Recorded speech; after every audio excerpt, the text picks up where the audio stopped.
the God Guys podcast. Today, we're diving into Colossians 2:20 through 22, where Paul reminds us of our spiritual freedom in Christ, saying, "You have died with Christ, and he has set you free from the spiritual powers of this world. So why do you keep on following the rules of the world, such as don't handle, don't taste, don't touch?" Such rules are mere human teachings about things that deteriorate as we use them.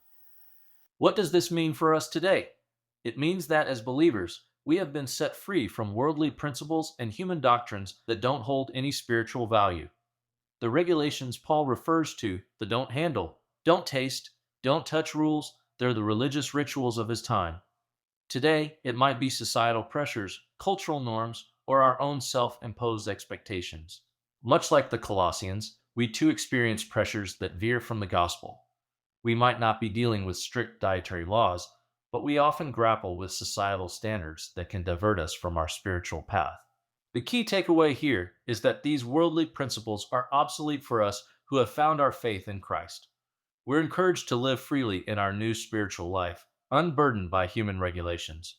So here's our call to action. Let's remember our spiritual freedom in Christ and avoid being enslaved by worldly principles.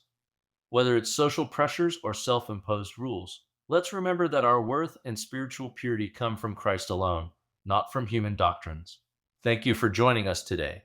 If you're finding value in our podcast, please share it with a friend. And remember, you're always welcome to join the God Guys community at godguys.org. See you next time.